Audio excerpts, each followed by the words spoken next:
have never ever been a poor teacher. I have never ever regretted joining the profession as a teacher. So money actually brought you in, then you should be able to go get the money. So don't give up and don't feel, oh, this is a profession of comfort. Don't get too comfortable. Don't get too comfortable. Brush up your skills. Keep it moving. Keep it 100. Don't just feel, oh, it's just the teaching profession. It's just teaching 1, 2, 3. There are ways you will teach a child 1, 2, 3 that will be different from what other teacher. You have to give in your best all the time. Don't stay redundant.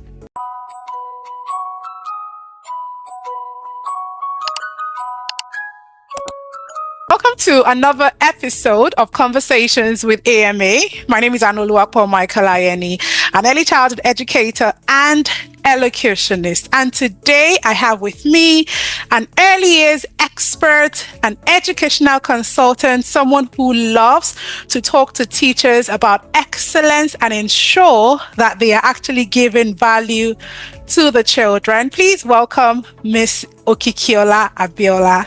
Welcome, Miss Kiki. Hello, Miss Ama. I love to call you Miss Ama. So now tonight is the first time I'm going to acknowledge that it's AMA. Go ahead. Nice to have me here, and I feel honored to be here today. All right. Thank you for joining us. So today we are talking about the excellence-driven early years practitioner, because this year I believe that teachers can do a lot more than they've been doing. Teachers can excel in the classroom, outside the classroom, and all around. And so I thought to bring you here. You're an early years educator. You're doing very well for yourself. So let's hear about your journey. Let's start by getting you to introduce yourself. Tell us about your journey as an early years educator. Okay, I am Okikiola Onyido, and I'm an early years practitioner. I've been in this field for over 12 years. Amazing. I am a focus-driven teacher. I am very passionate about the early years because I'm going to give you a short story. Okay. While I was in nursery and primary school, it was when I joined the field, I knew that, nursery and primary school is actually different from primary school. So when people are saying, they didn't teach us a certain way while I was in primary school, I'm always like, ow, because my early years was grounded. That's why I was able to thrive, even though I never really wanted to have this secondary education, because it was toxic. It was too much of a thing to take in. It was like the teachers were not happy coming to school and all that. And I'm like, okay, I can actually change the narrative. And that's why I chose education, and my focus is early years. Amazing. I'm happy that you actually went in to change the narrative. Would love to hear more about how you've been doing that. But let's start by asking, what does excellence mean to you? Today we're talking about the excellence-driven early years practitioner. So what does excellence mean to you as an early years practitioner? Excellence means focus, being intentional, being different. Anywhere you see yourself, being different, being so I'm sorry I have to be saying stories because I'm an history student as I've been an early year. So you trying to give your best, being a solution provider. Yes, let me just use that word, being a solution provider. Amazing. So that's what excellence means to me. Like, you have to just always give your best anywhere you see yourself. Okay, fantastic. So I love that you said Don't it give is the bare minimum. Fantastic, not giving the bare minimum. So, and you also got into it to change the narrative, which means that you intentionally pursue excellence as an educator. Would you like to give us a few tips on how you do that? Okay, so when I was in uni, I'm actually the only teacher in my family. And so I knew it was a lot for my parents to take in while growing up. I gave them two options. Is either I become a teacher or I become a business person. And I know they wouldn't want me to go into business because they are a 9-to-5 kind of person. You have to work. You have to either work with government or you have to work in a firm. And I was like, okay. So that's two options. I know they're going to choose me being a teacher. And while I was in school, I was using a BlackBerry phone, and on my BlackBerry phone, there was this caption I wrote on it: a teacher with a difference. because I grew up in Ondo Town, and we all know the type of teachers we have there. But back then, there were teachers that they were not really happy going to work. Yeah, they were not happy going to work. They were not happy. They were just using it as a means to an end. It was not as if they wanted to be a teacher. They just wanted to survive. That was the available option. So, yes. So I was like, okay, I will be a teacher with a difference. And it started from uni. It started from my teaching practice. I always give my best, and I always get retained after my teaching practice. Amazing. Giving your best. Okay, awesome. So let me ask, as an educational consultant, you meet with a number of teachers term in, term out. So I'd like to ask, how would you tell an average teacher from an excellence-driven one? An average teacher is the one who gives excuses all the time. Okay. Oh, I can't do this. This is too much of a work. This is not something I can achieve. Who just want to give the barest minimum, like, okay, let me just do it this way. Nobody's even going to know. Nobody's going to. This is what I met them doing, and this is what I am going to continue doing. But an excellence teacher is going to come, see the problem, and provide solution. It's going to be a solution provider. And I can remember while I work in a school, I noticed that their grade, okay, we use year. Their year 1 students to their year 3 students had the reading problem. And teachers have always seen it like, okay, this is the school. That's the norm. So I said, no, I can't just continue at this pace with them. Then I put a structure to children transitioning.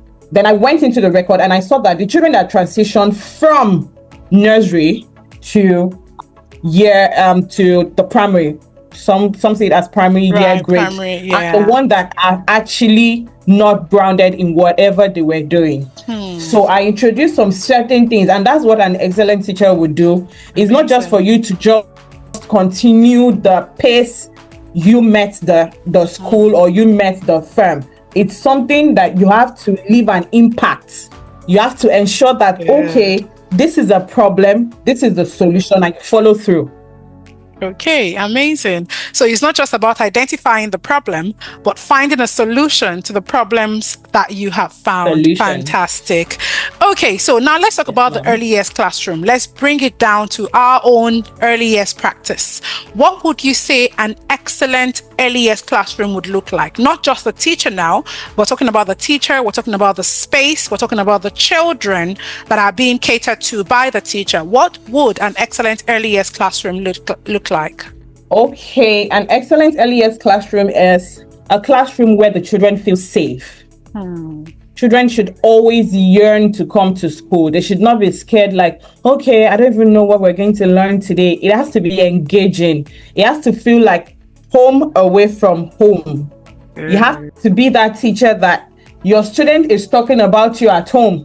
Like, so I have a daughter now and she looks forward to going to school. So the fact that she looks forward to going to school gives me some level of peace that, oh, they're actually doing something. The teachers don't even know that I am a teacher because I'm not ready to start questioning whatever they do. But there is that thing that is there, like your atmosphere, the atmosphere you create for the children has to be very loving. They have to feel secure. They have to feel safe. They have to feel happy coming to school, happy meeting their teacher. And like I always tell people while I was still in the classroom is everybody have a problem. We all have a problem, but let it end at the gates. Once you come into school, you drop it at the gate. You bring in your A game and ensure the children are your primary targets for that hour you're in school. So that's what an excellent teacher would do. Okay, so let's talk about continuous professional development. Do you think that continuous professional development has a part to play in ensuring that teachers give the very best, in ensuring that teachers are actually at the top of their game at all times? So yes, it has a very big part in that, because when you don't learn something, you become redundant. And like I will always say, when you don't learn something, you become redundant. And in life, you need to keep learning. Learning ends when you die. That's my own quote.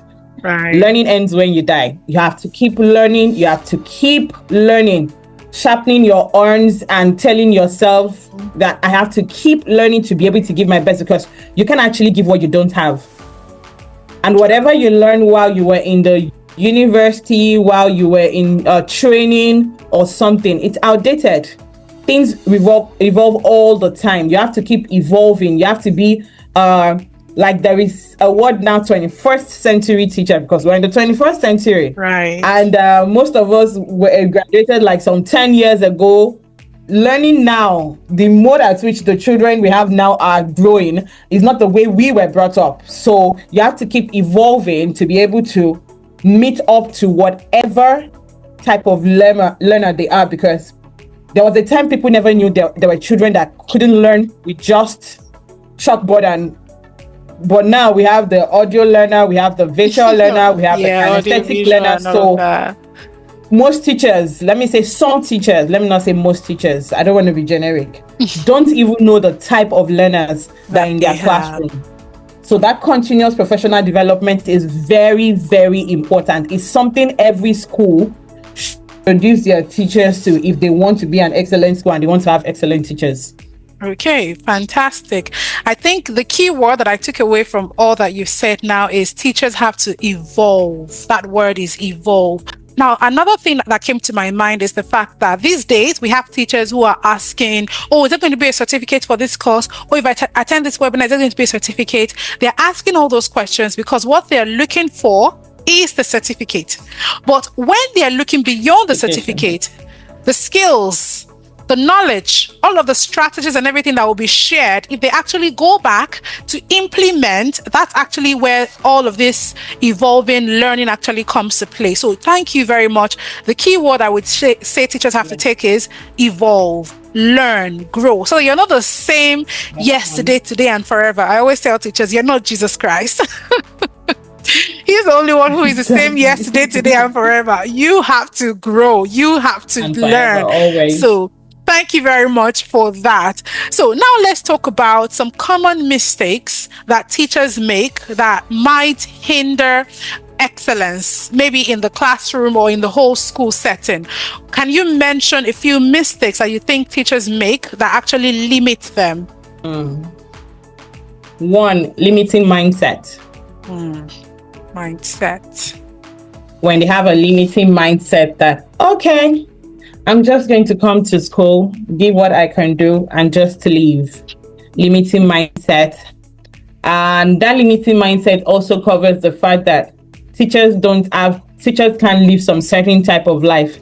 So I'm just teaching to put on my table, take care of my family. So that limiting mindset is a lot. That's one of the big mistakes that some teachers make and feel like, okay, I'm just a common teacher. And two is having this fear of the unknown. I don't know how I'm going to put it. Fear of the unknown in the sense that they feel, oh, if I should do this, they might feel I'm doing too much. There is never a way you're doing too much if you're giving your best. You're not doing too much. Don't keep quiet in that meeting. Right. See, like I will always tell people, see the problem. Don't just see the problem. Don't just suggest. You have to follow through. And some teachers will be like, oh, this person came after me and they are paying her much. They are paying her more than me. And I always tell them, they are paying her excellence. They are not paying her more than you. You came in and you've not grown past the way you came in. So that's the mistake teachers mistake loyalty for growth. Because you've worked in a school for 5 years, so you feel your boss should be loyal to you, and you're not growing. You're seeing longevity as your own way of letting your boss know that, okay, I've been here for so long. Reward, yes. So you should reward me more than the person that is coming. The person coming, your boss employed that person because your boss saw the thing you're lacking. So if you want to grow in a space and you want to be an excellent teacher, you have to ensure that you always give your best. You always ensure that you're bringing in your A game all the time. The teacher your boss saw 2024 should not be who he or she is in 2025. Right. You should be that person that your teachers will be like, oh, Miss Kiki has been here for 5 years with us. In that 5 years, she has been able to transform this from this to this and that. I think that's the common mistake teachers make. They confuse longevity for loyalty. Amazing. Thank you. That's quite eye-opening, because you might feel like I've been here for so long, but they are bringing other people and they are paying them more. So I love how you're opening our eyes to see that, okay, it's not about how long you have been there. It's about how much impact you have made, how you have transformed over the years. Thank you very much for that. So now let's talk about a teacher who is trying to do everything excellently, who's trying to ensure that he or she is always on point in the classroom, in the setup, with the children. But then there are the colleagues who are thinking, you're doing too much. Are you the only one? This is high service. What is wrong with you? How would you expect such a teacher to influence others to also be excellent? Okay, so now, like I'll always say, and I will keep saying, if your career is involved, you're not doing too much. Okay. If your career is involved, you're not doing too much. You're pushing yourself to be better. It's left for the people that are following you to either adjust or join you. Okay. It becomes an eye service when you stop. It becomes an eye service when you stop, because that means you never had a goal in the beginning. If you had a goal in the beginning, you're not going to allow because people will always talk. Right. There is no time people will never talk. People will always talk. So if you allow what people say to get to you and you feel withdrawn, or you want to join the pack of people that, like I always call them, they have nothing to offer. They have absolutely nothing to offer. So it is left to you. So if they see that you're not relenting, at a point, they're all going to join you, and they see the results you're bringing in. At least in 100%, if you have 60% on your side, or on a scale of 1 to 10, you have 5 people wanting to join the change, then you're okay. Okay, so you don't have to be bothered about what others are doing. Just keep doing what you're doing. But do you think that the school leaders also have a part to play in that? Yes, the school leader has a part to play. So the school leader has a part to play by, I'm not much of a rewarder person, because in as much as I always tell teachers that don't believe the quote that your reward is in heaven, because I always tell them that the reward that is in heaven, you have to set the record here on earth. The reward in heaven, you have to set the record here on earth. And some school owners are toxic. We're not going to take that out. And you might not get your reward from them, but there are channels where you can get your reward from. And you have to always tell yourself. And like I always tell people, or school owners who I consult for, not only the teachers need consultation, not only the teachers need to be educated or told, oh, this is the new thing. Even the school owners, some school owners don't even know jack about education. They just started it as like a family business or something. So you also need coaching as a school owner. So we need to coach the school owner as well as coaching the teachers. Okay. So they can, so teachers that are bringing in their excellence will not weary. Okay, good. So let's talk about the classroom now, the classroom where we have the children. Is there a way that excellence would reflect in maybe the classroom setup, the interaction with the children, and the teaching itself? Is there a way that excellence would reflect? Yes, there are so many ways the excellence can reflect in the classroom. Like there's something I used to say while I was in the classroom. People start seeing you from how they see your classroom. Okay. You can't have a classroom and on your teacher desk you're eating, you have all this tacky chewing gum, you have all this. There's a lot I can say about the classroom. You just need to be that put together teacher. You have to make your classroom an haven. I call it an haven. Why? Because people have to come to your classroom. People, like an excellent teacher, people will have to say, have you been to Miss Anu's class?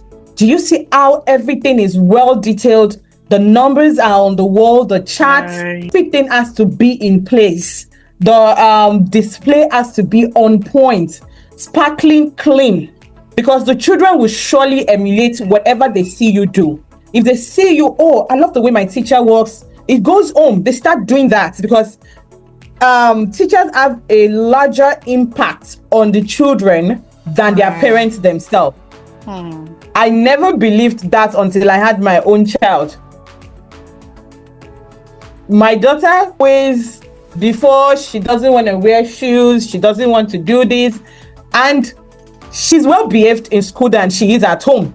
She's well behaved outside than she is at home. So teachers have that very, very huge impact. So you have to be on, I'm sorry to use on point all the time as a teacher in your classroom. Excellence starts from you.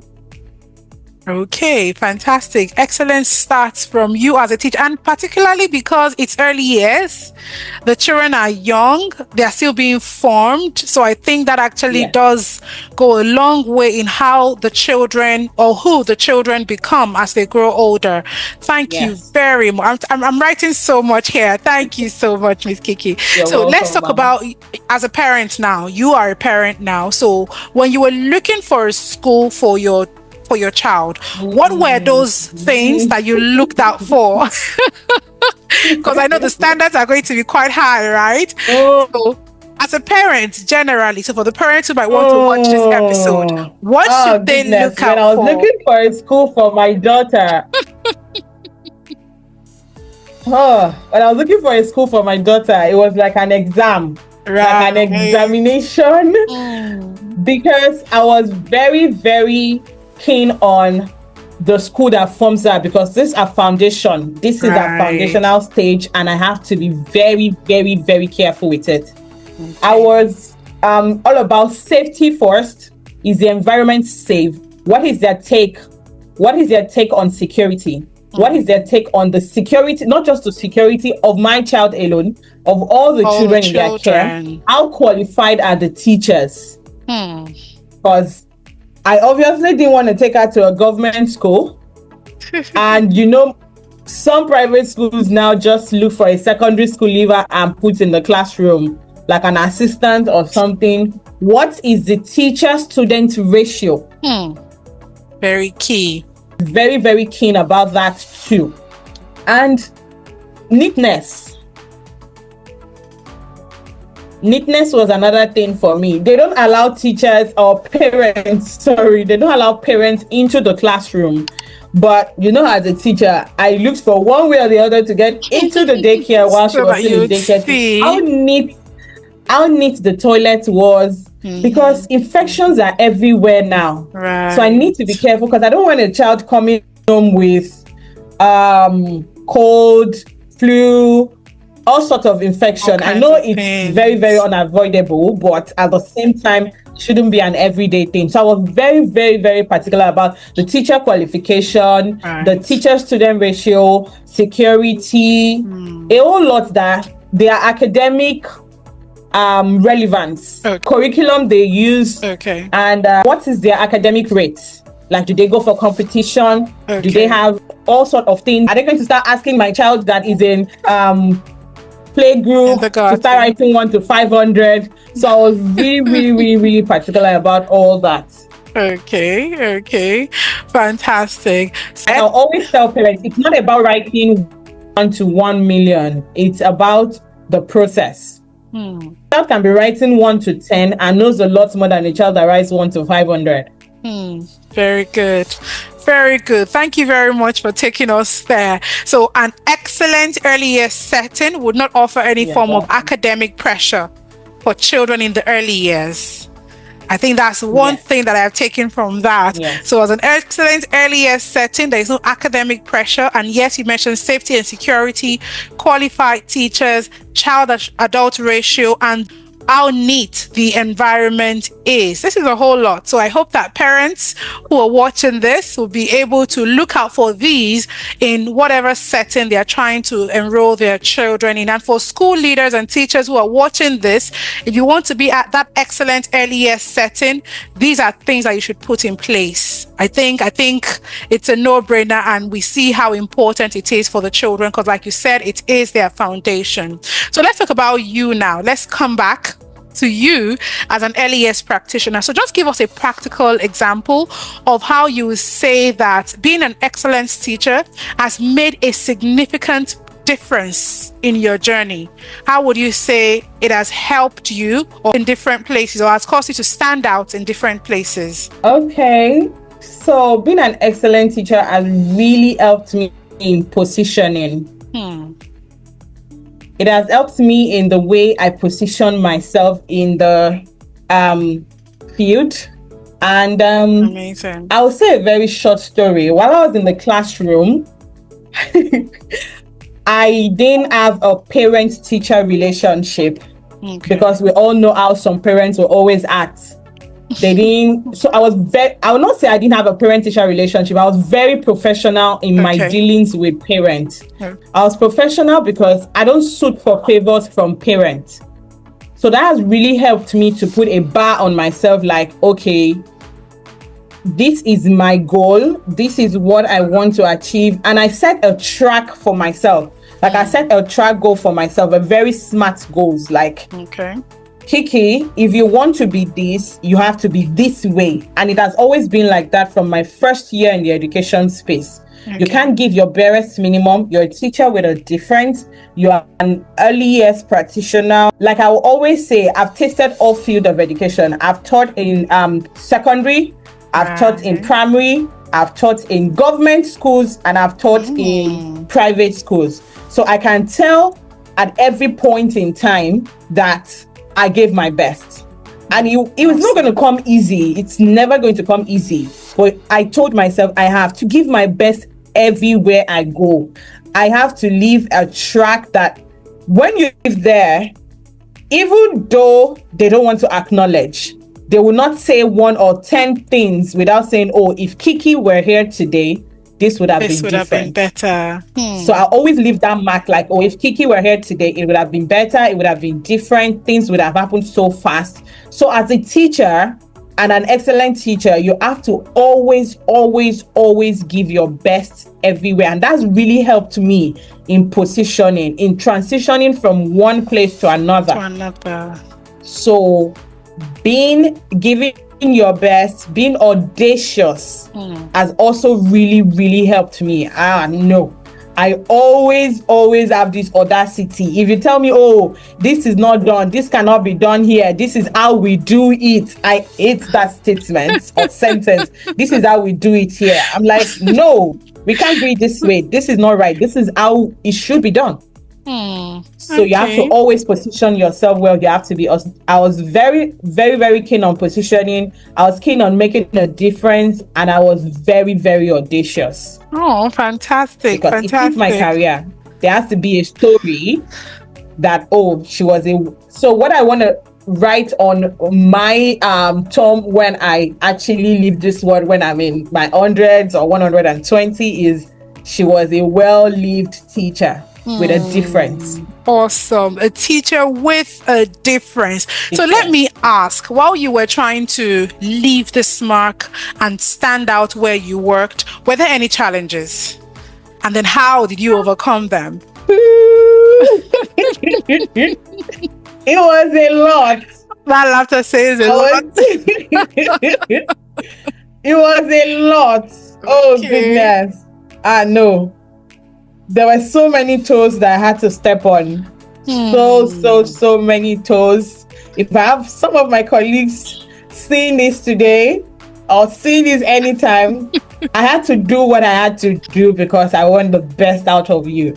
Right. I had to ensure that I drag out the best out of you because it was a lot. Like they will say in Yoruba, when there is an Olojuko, I missed Afoju. You should know what that means. And I didn't want to join the Afojus. Right. So it was a whole lot. I had to step on so many toes. I had to push people to their limits, like bring the best out of them. So it wasn't an easy task at all. But I'm glad that today, so many of them are really, really happy they came across me in their journey in the teaching profession.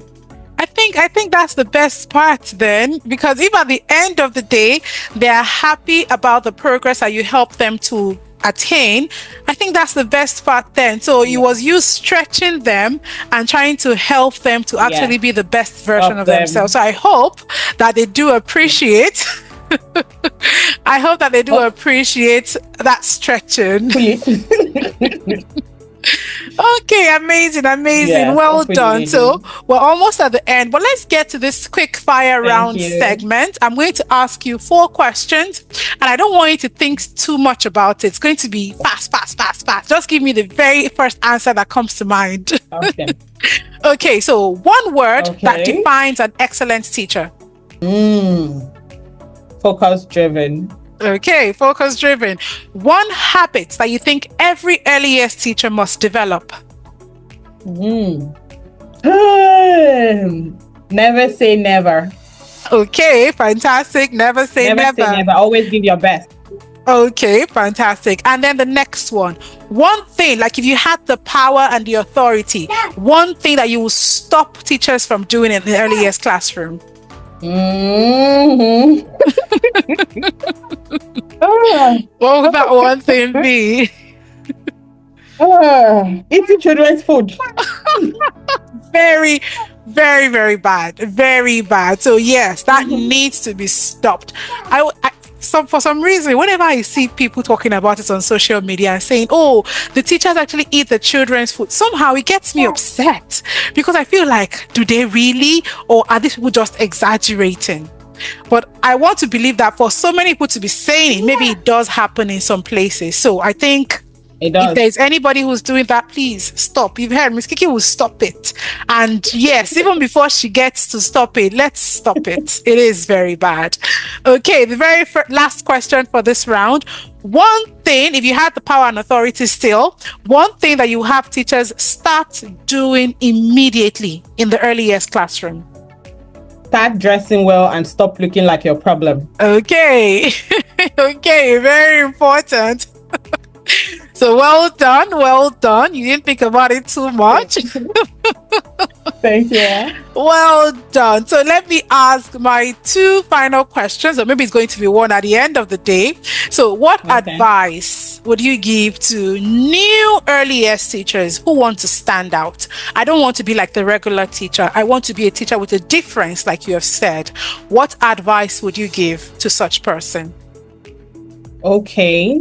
My advice is, what brought you into the field in the first place? Okay. Don't lose it. Okay. Don't follow the crowd. Don't feel. But what if it is money that brought me in? Just ask it. You have to chase the money. Like I've always said, anywhere I have to speak, I have never ever been a poor teacher. I have never ever regretted joining the profession as a teacher. So if money actually brought you in, then you should be able to go get the money. So don't give up, and don't feel, oh, this is a profession of comfort. Don't get too comfortable. Don't get too comfortable. Brush up your skills. Keep it moving. Keep it 100. Don't just feel, oh, it's just the teaching profession. It's just teaching 1, 2, 3. There are ways you will teach a child 1, 2, 3 that will be different from what other teacher. You have to give in your best all the time. Don't stay redundant. Okay, thank you very much. Such an important advice. So you did mention that, yes, teachers might feel like he's teaching 1, 2, 3. So that's about my final question now. So this year, I've been thinking a lot about how we as early years teachers can raise the bar in early childhood education, because a lot of times parents are like, is it not just ABC? It's not just, especially when they are asking you about your fees for maybe a class, maybe physical or online, and they're thinking, is it not just this? It's not just that. My child can learn it on TV. My child can learn it on this and that. How can we, as the early years practitioners now, how can we intentionally raise the bar such that we're not being looked down on, such that we're not being talked down on, such that parents don't think that our job is just anybody that can do it? How do you think we can intentionally raise the bar in early childhood education? Positioning, like I said earlier, you have to position yourself well. You have to be proud of your skills. You have to be proud of your skills to the extent that nobody can talk down on your skills. And you have to give your best all the time. You have to give your best. There's no brainer to this thing. Like, no parent or no school, since I left the classroom, I always do something, because I've never gone to any school to do an interview. I don't know what it feels like to get interviewed, like, okay, so what's the salary you're expecting or anything? I just drop it on the table. So since I left the classroom, once I see a job opportunity, not that I want to take the job, but because I want to get interviewed. Even though most times these schools, they might have gone through my page some of the time before I get there, and it always end up to like a conversation, more of an interview. So I want teachers to build up themselves to the level that you have to position yourself well. You have to put yourself in a way that nobody can talk down on your skills. You have to be bold and audacious at the same time. Charge what you're worth. Don't start stammering. Don't start feeling, oh, am I really worth this? Because I've seen it while I was in the classroom and I get to interview teachers and they're like, okay, can the school pay? No, you don't ask that type of question during interview. You tell them, oh, this is the amount I want to. This is the amount I think I am worth. Yes, this is the amount I think I'm worth. Then if they're offering something lesser, if it's something you can go with, then, but you have to be audacious, you have to be very bold, and you have to be proud of your skill as a teacher. Because like I will always say, this is a profession that Jesus Christ was doing before he was nailed on the cross, and even after he resurrected, he was still a teacher. So you're doing a profession after God's heart. So you have to always be proud of it, and don't always feel less of yourself. Okay, amazing. That's a very strong final message. Don't feel less of yourself. Be bold, be audacious, be proud of the skills you have. I think I want to write that in capital letter, because it means that you have to have the skills before you're proud. So have the skills and then be proud of the skills you have. Thank you very much, Miss Kiki. It has been such a wonderful time chatting with you, getting to know a lot more about you, about your journey, and then getting to charge up our teachers to be excellence-driven. I think there's a whole lot that teachers will take away after watching this episode. So thank you very much for coming. Thank you, ma'am.